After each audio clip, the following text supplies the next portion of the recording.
Okay, we're doing a video. This recently I dropped an album, a 10-track album, which half of it was done on DRAMBO right here on the iPad, and the other half was done in Ableton using various plugins. Um, there's a track on there called Your Nearness, and I wanted to do a track breakdown for you. Hey, pup. My pup just came in the door. I know, I'm trying to do a video.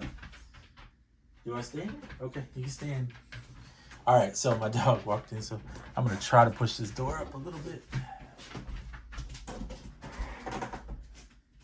She's probably going to push it back open, knowing her. Of course. And so in the track, I only used, as you can see right here, pretty much the whole song is 5 parts. There's the drums, the percussion, there's the bass, the lead, and then there's a sample. And on the drum bus right here, which is, there's 2 drum bus basically, or 2 bus effects. That's what I'm gonna call them because that's the better word for them. And on the bus effects, on one of them, I used a EOS 2 reverb. I always use the ambient reverb. I'm gonna try to let the pup go out. That way I don't have to watch her while I'm doing this. Okay, so I used the EOS reverb. Here, I'll show you what I used, EOS reverb. And then my master chain, as you can see, let me turn this up just a little bit, see if that's a little bit better. You can see I put Saturn. Now I do this on every track pretty much, particularly on DRAMBO, I'll use Saturn. I just literally put it in there. I don't use a setting, just straight default, drop it in. And it's just to give a little bite a little grit to the track, a little distortion to make it sound. It's kind of like what I do on desktop is I use a 303 plugin, which is a compressor that gives a little more grit to it. So that's the grit, really. The compressor is in Barricade. What I love about Barricade tone boosters is I pretty much just use one setting. It's called Loud Master. And I'll adjust the gain from 6 to 3, depending on the track. In this particular case, most of them I leave at 6. In DRAMBO, you have each side channel over here represents the volume that you can see on the main channel. And so what I do is I just turn the volume to 0 on the master, and then I just adjust accordingly. This is on every track. I don't care if I use AUM. Sorry about that crazy. Let me see if I cut this light off, if it's a little bit better to see it. No, that got worse. Sorry about that. All right. We'll do our best with this crazy light. Let me see. Maybe if I drop it that way. I'm going to tilt the camera for a second here, so just bear with me as I adjust it. I want to try to give you the best views so you can see without all the extra additive going on here. Light pollution, that is. It's kind of hard because anytime you get something white with the extra light, for some reason, it does that. I use this on every track, even on desktop. Natural width. In fact, I use Barricade on desktop as well as Haze, and I use both these settings on desktop. I bought those apps on desktop because I just love them. That's just what it is. Clev grants Haze too. Great way to widen out the track, but I use a natural width so that it doesn't sound too, it doesn't take all your mids out. And that's pretty much always on the master, these 3.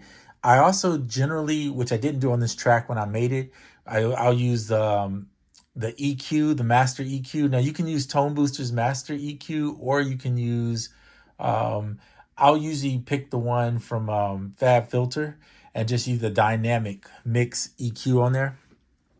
That one works really well. So let's go back. So in DRAMBO, you typically are presented with your 8 tracks, right? MIDI to CV, and they'll be numbered 1 through 8.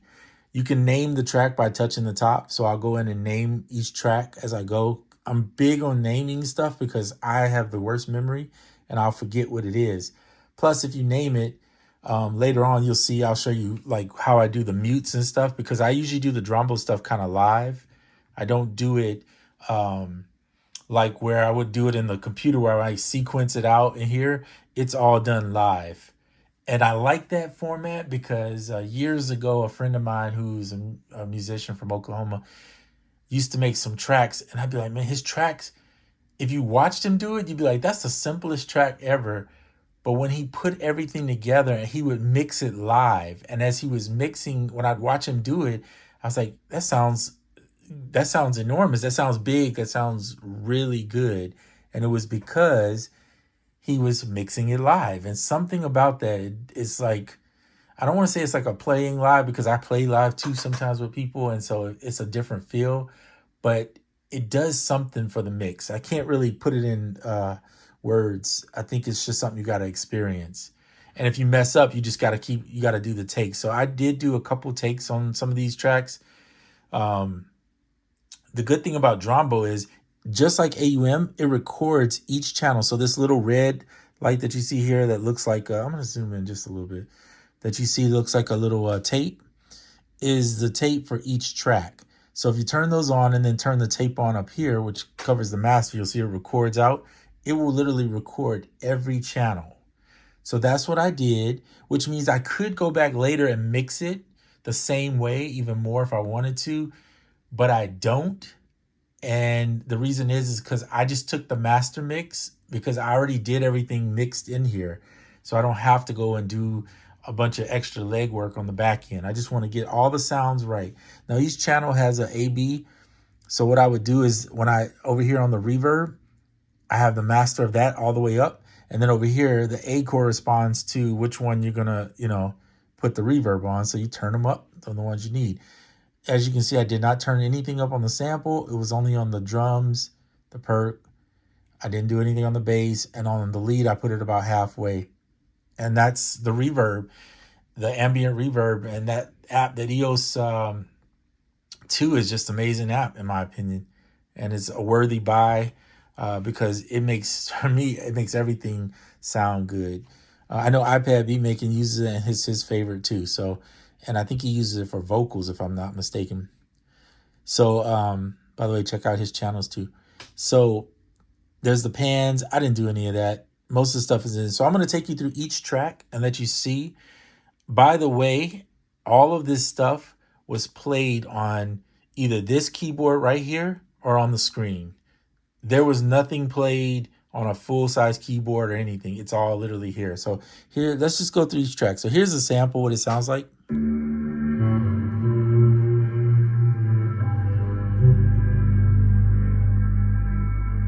This is what it looks like.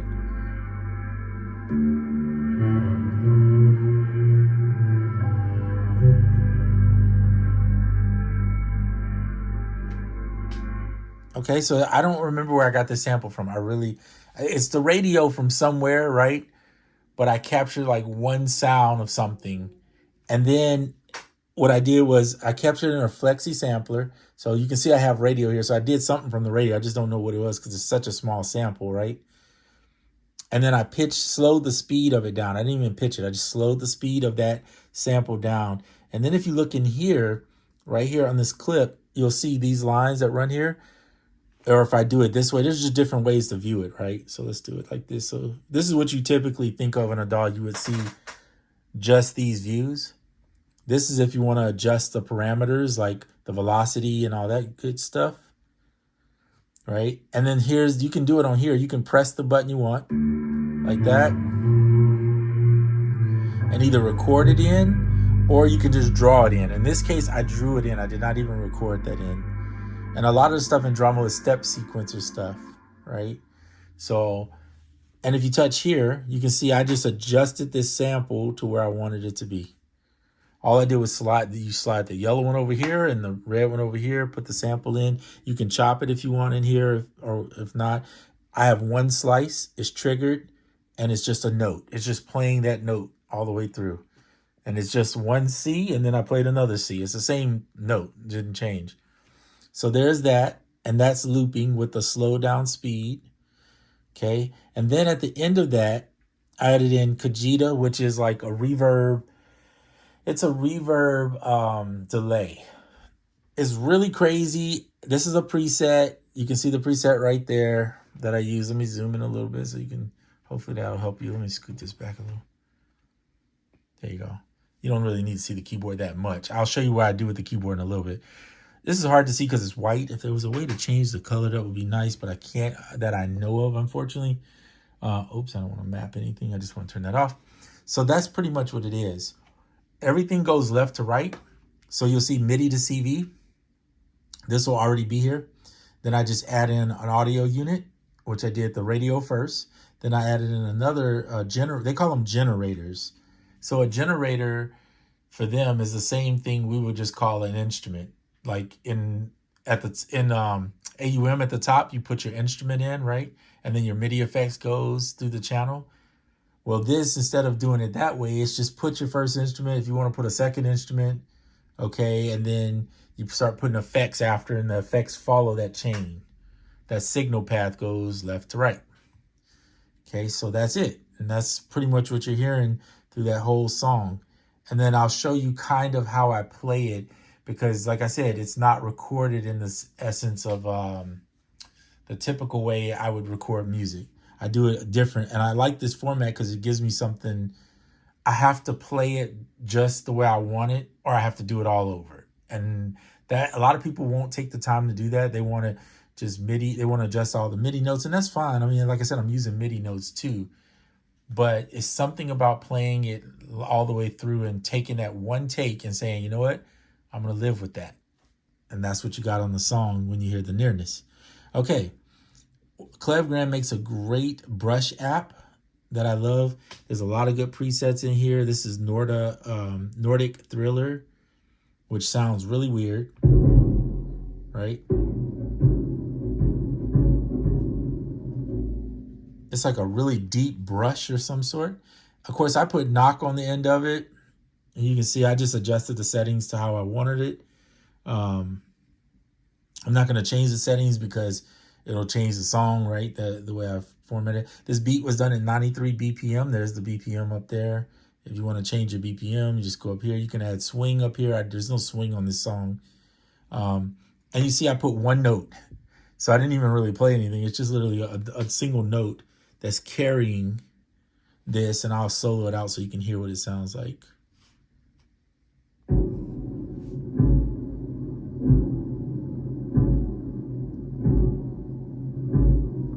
Because it's already in the app. It's just holding a trigger down, right? So I'm just playing that, and then you can adjust the velocity randomization if you want to do all that. I didn't need to. I like the way it sounds just using that one note. So this is probably, like, for most people, they look at this and like, what, is that really the whole song? It's not a lot to these songs, but the trick is it's programming it to make it and playing it and recording it live to where it sounds like it's more than what it really is. All right, the biggest one of all, probably the granddaddy of this whole track, is the drums, really, that come in at a certain point and make you feel some kind of way, right? It has the reverb in it. As you can see, the master set back to 3. And if you look at the track, I'm still using knock to get the pumping effect. All right, so how do I do the drums in here? So one thing in here they have is if you touch this button, it'll expand the way it looks. However, and the buttons are over here, by the way, now. So if you touch this bottom one, it allows you to, just like an AUM, to kind of expand it yourself.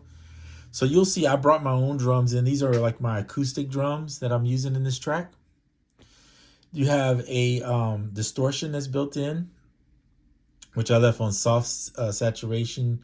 There's a limiter compressor built into this. So technically you don't need the compressor or anything else. But mind you, I'm using it in this app. I just put the drums in.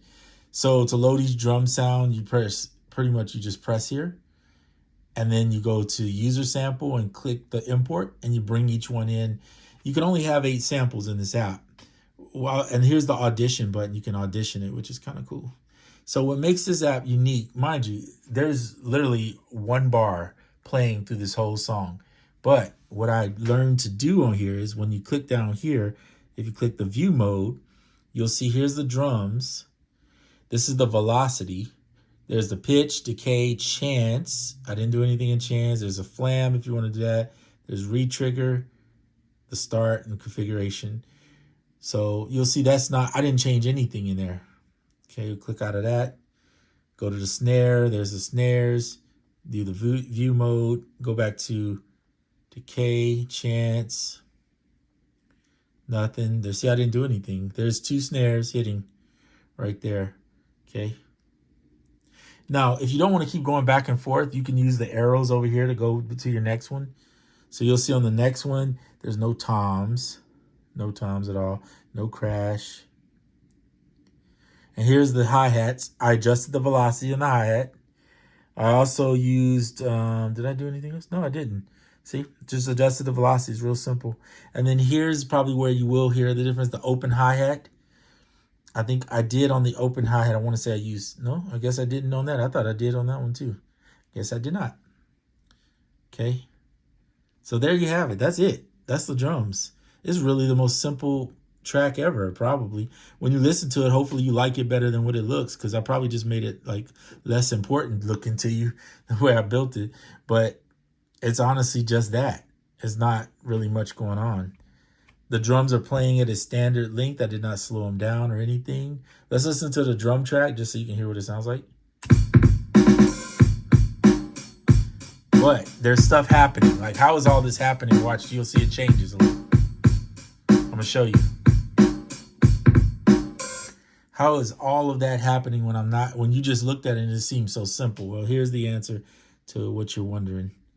I'm going to close the panel here. I'm going to go over to here, close it out, reopen it. Hold on 1 second. It's right here. Change the view is what I'm trying to do here. Okay, close that out. There we go. Now I should be able to go to the view mode. Okay, perfect. Now I just wanted this to shrink down a little bit. I'm going to probably move it out just a little bit more to show you what I did. Okay, there we go. That's good. So in this particular one, what I did was, you'll see I have you have up to 8 patterns you can put in one, okay? There's a manual, random, and sequence. You can set it to random and it'll randomly pick which sequence you built. But if you only built one sequence, how are you going to do it? So what I did was I copied the sequence over here and changed the drum patterns. So I copied, and this is why it sounds like that, because I literally made 4 patterns off the same pattern and just changed some random stuff in it, okay? Then there's this button up here that says shuffle. I turn the shuffle all the way up. And right here is where all the tricks start happening. There's a chance button for mutation. So that like ratchet stuff, you change the mutation, just turn it on a little bit. If you go crazy with it, it'll start ratchet. Everything will get ratchet up. It'll just be real bad. And you won't be able to change that. You'll have to push it down constantly. So just use a little bit of it. The chaos and the glitch. If you want that little stutter glitches that happen, you just put a little bit of it in there. And a little bit of chance that it happens, like 25% chance, maybe 35% chaos. And that's what's happening. You're hearing the 4 patterns. So watch now as I play it. You're going to see the patterns move. Let me make sure I didn't mute it. Okay, good. It's solo. I'm going to show you. So see that white thing? It's going to move to the next pattern. Watch it move to this one.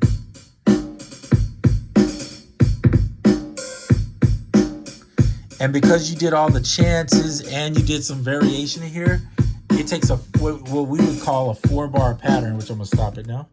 What we would just call a 4-bar pattern, it takes it and starts making it seem like it could be like 8, it could be 16, it could be just it's so random. This Hammerhead app has become my favorite because not only do they have some cool samples in there of the 909s and all that kind of stuff, but I can bring my own stuff in, and I never use more than 6 drum parts, right? It's usually 4.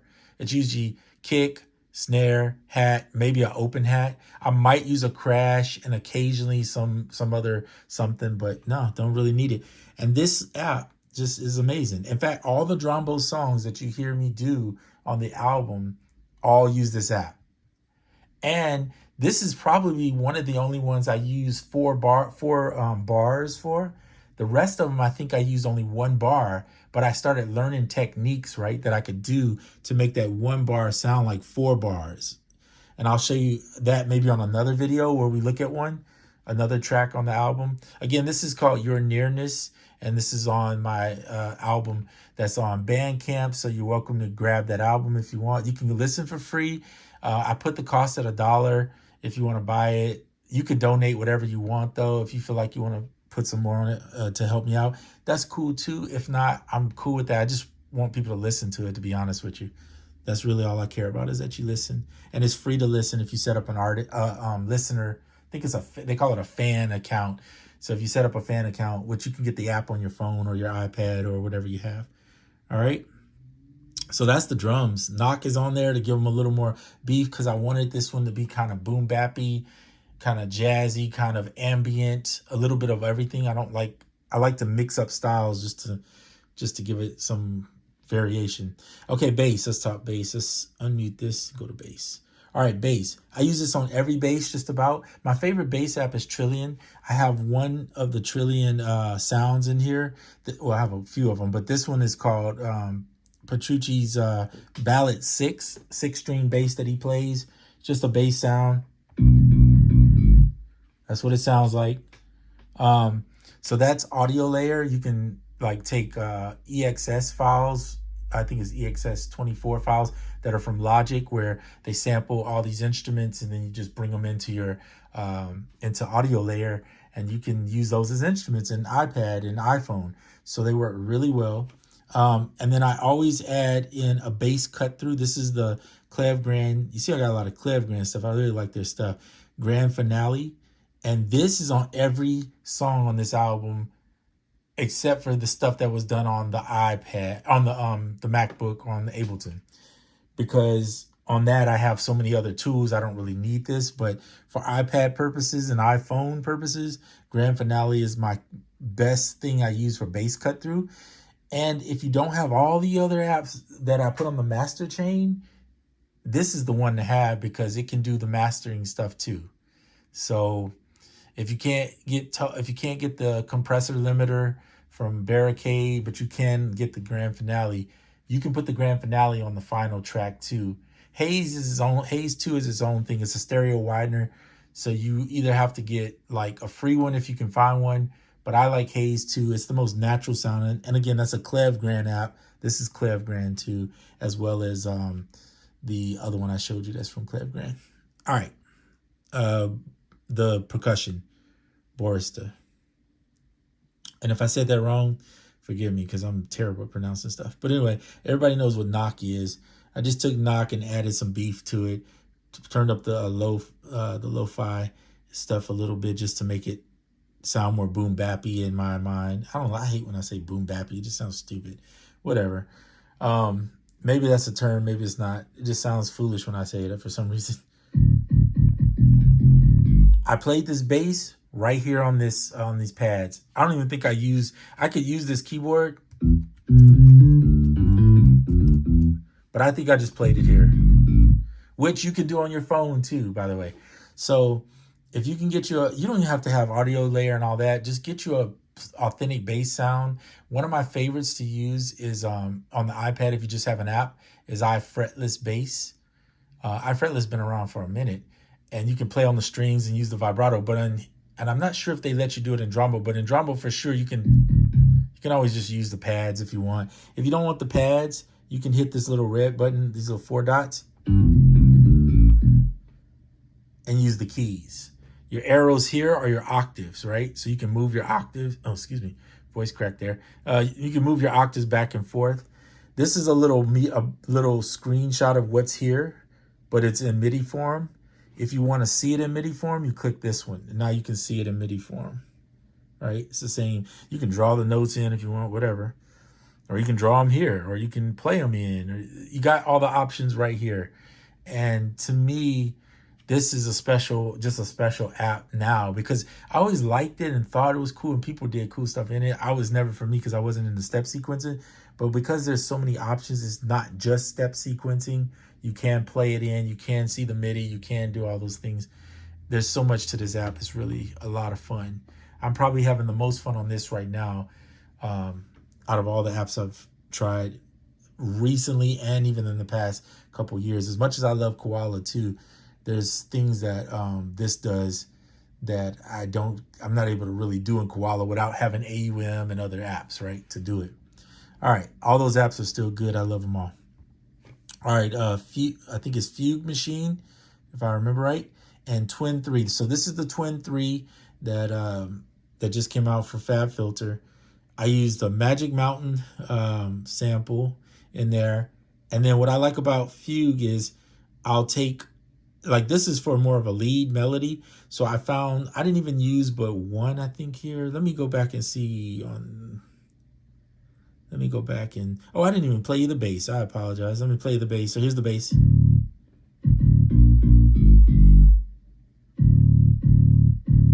Super simple.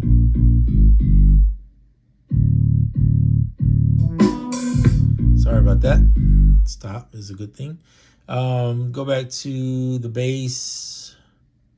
I'll take the solo off. All right, so there's the bass. You can see the bass line right there. It's just simple. And it's honestly just, what is that, 2 bars? A 2-bar bass line. That's it. All right, here's the lead. So the lead is, like I was trying to say, is Twin 3, Magic Mountain. And then I just drew in the notes. And what I do is, if I know what the chords are or the key of the song is, you need to kind of know the key for using Fugue Machine, because you can't play into it. All you do with it is draw in the notes.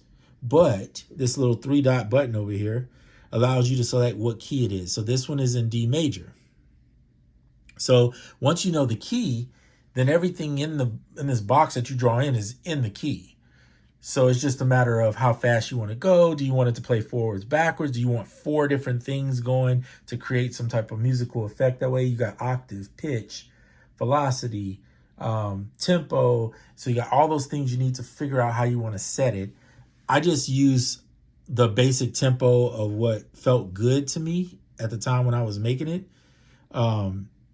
And so it's a little bit different than playing it in. It is easier for me to play it in because I can hear the melody, generally speaking. But I was really experimenting when I was trying this stuff. So I wasn't trying to sit here and play everything. I was trying to figure out, how could I create on this? If I wanted to create on my phone using the same thing, how could I do it? And that's kind of where I was going. Although Twin 3 is not on the phone, you can't get that app on the iPhone. You can get a Fugue Machine, I believe, on there. Oh gosh, I better hurry up and finish on that one because I'm gonna say it wrong. But anyway, if you get that app and you like it, you can do that. You don't need that app to do what I did here, because if you look at it, I only play. Let's see if we can solo it out. I'll show you what exactly it played.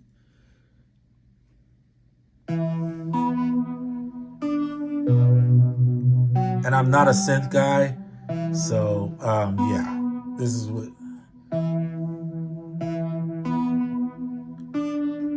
So I only got one going, right? I didn't even use all 4 of them.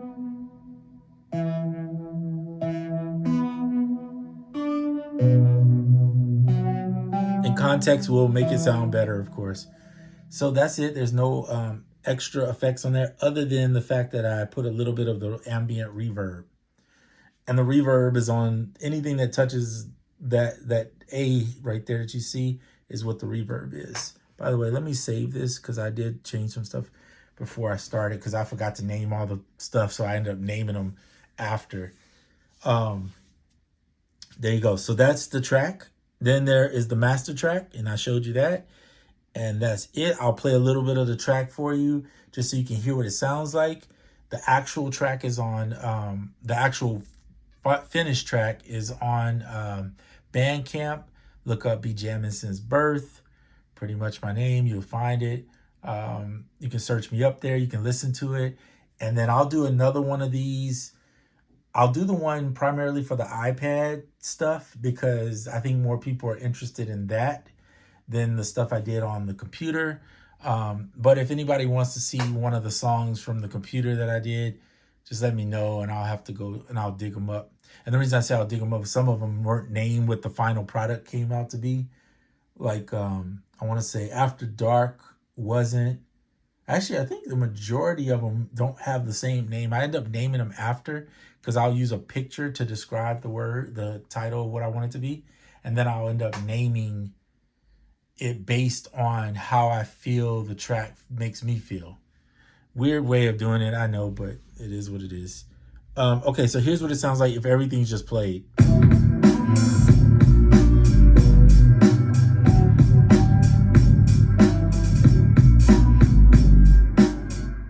Bass is like kicking you in the face almost. I have to fix that, but okay, so let me talk about one more thing of how I do this so you can listen to the track in its entirety and get the full depth of it. I just gave you a sample, everything playing together. So usually I go into the track and I think about what would I want to be my intro? What do I want to be the main chorus? Well, I usually want the lead to play at this time in the track. And I don't map it out totally, but I know that the lead needs to come out at times because it's not going to be, I don't want it playing through the whole track, right? And the bass and drums have moments where they'll drop, but they're going to be the bulk of this track because there's only a simple sample after that. So one of the things I've done, let me show you here, is DRAMBO has the best MIDI mapping. So I need to tell you that so you understand it. So if you click this button to map all this stuff in blue, well, the stuff in green is stuff I've already mapped. The stuff in blue is stuff that can be mapped. So you can map all your keys, you can map your track stuff, there's a ton of stuff here. So what I map on this keyboard, I turn the caps on, and then I map the record, not that. Sorry about that. Oh, let me see if I can touch something else and get off of that. Okay. I map the record and play. And by the way, the play, I usually put it on my space bar. Some people will put the enter and then another button for it. It's just whatever you want to do. And then you need to have the cap locks on for mapping because it has an interesting thing where when you turn the cap locks off, it becomes a keyboard. It's weird. Let me show you what I mean by that. Okay, let me see if I can push back so you can see. So currently, cap locks is on. When it's on, then this is like nothing unless you map it, right? But it's technically nothing. But it does allow you to start tracks. And you can see over here, look at this track. I can mute, solo, turn it off. So you'll see I have the Z is set for the bottom one is set for the mute. Top one set for solo. So when I want to record, I might say I want those to come in first. I'll put the solo on that, which is how I started this song, I think. Then I might bring in that. I might mute out the lead and then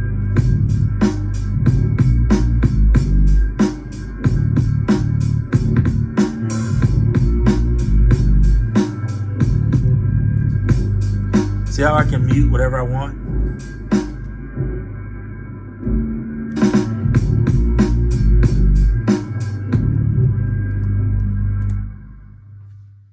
Get it? So it's a lot of muting and soloing and muting and dropping, and that's how I made the track. That's pretty much the way I did it, right? It's just setting up triggers to mute and blase, blase, bring in the lead when you want the lead to come in. But there's one more trick that DRAMBO has that I like. And each track, if you scroll down, has different mute styles. So a mute style, if you put it in audio, it'll just cut right off. But if you put it on MIDI, what it does is when you stop it, the last note that's played will carry out and have a tail. So here, I'll show you, watch. So this is on solo. See how it fades with a tail? Play it again. Has a tail. So what that does is it doesn't sound bad when you let go of something in the track. So if I go, let's just play it. I'm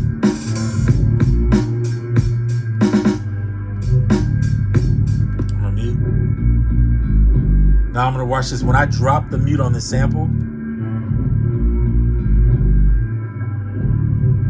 it goes out.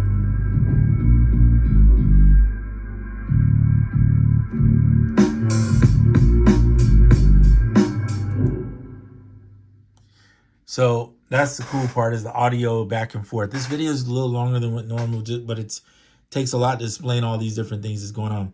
So watch this. Let me show you something here. I'm actually going to mute all of these, and I'm going to press play. Okay, you don't hear nothing going on. Now I'll unmute this one, the lead. So I could have started the song like this, or I could have a solo drop into this.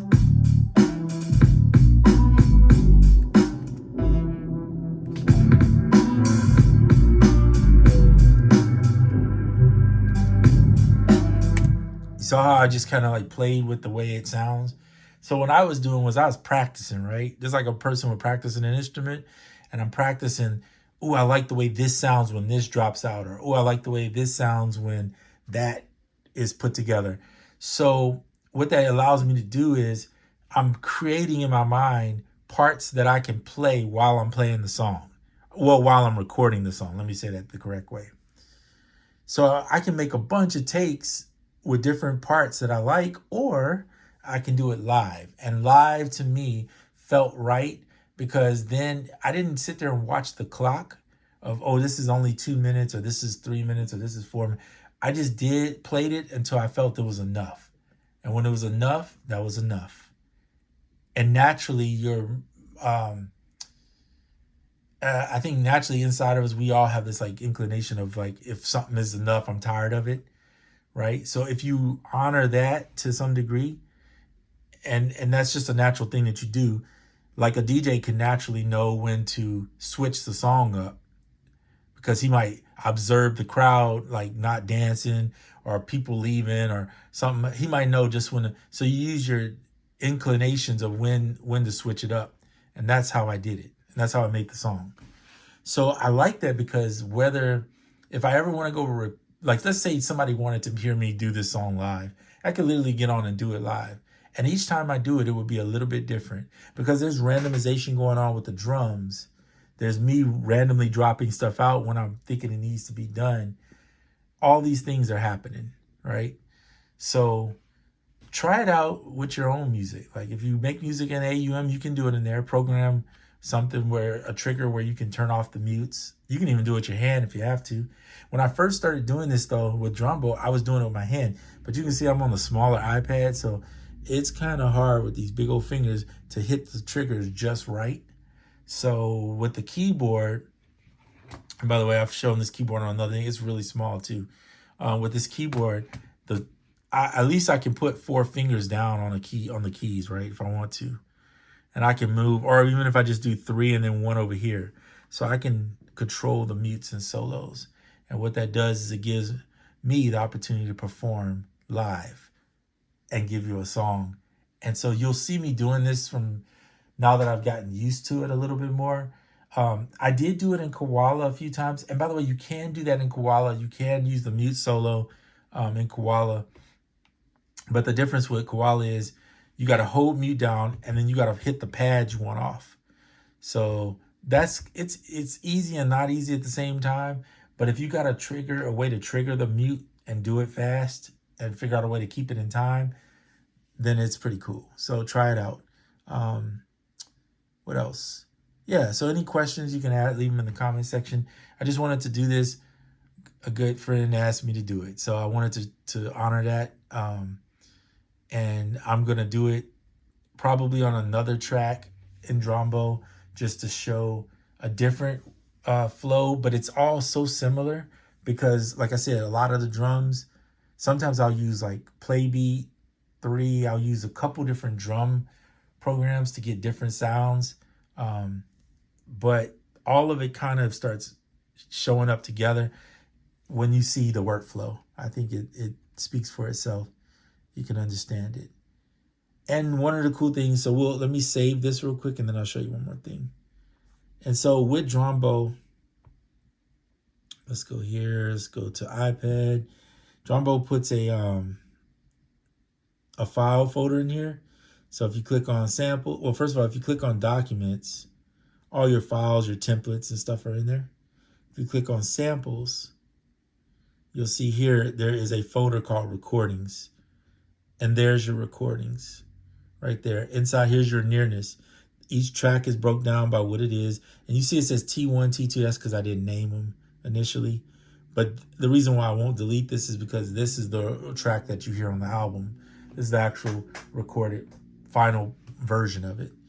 So I have another copy or 2 of it. So it's not like I lost it right, complete. But I just want to show you this is the album stuff. So there you go. And you can see some of the other songs in there, like Bathing in Confusion is right there. This was called The Glorious End. It's the final track, but I ended up renaming it to Ending of a Beginning because I didn't want to The Glorious End was cool, but it sounded more than what I felt. And then I wanted it to kind of be like, oh, this is the ending of the album, but it's the beginning of something new for me because I'm trying new things and exploring, right? Um, yeah, some of these other ones. Oh, here's the Madness interlude. Some of these other two didn't make the final cut because I just didn't think they weren't good enough, or I just didn't felt they fit the style that I was doing throughout the album. I wanted to try to keep the album very cohesive, but I wanted to show you that DRAMBO keeps a file folder for each one, so you'll know. And AUM does that too. So just know if you have AUM, you don't have DRAMBO, you can do it in AUM. But anyway, DRAMBO's a lot of fun. There's stuff that I still am learning and don't know. Like I've never messed with these clips in the sense of you can, if you make different sections, you can mix different parts together. It's insane. But I haven't went that far yet. I'm pretty much, I want to get my workflow down really well before I start tampering with other stuff that could confuse me and then make me forget. So little by little, you add a little bit more to your workflow, and as you do that, you'll gain.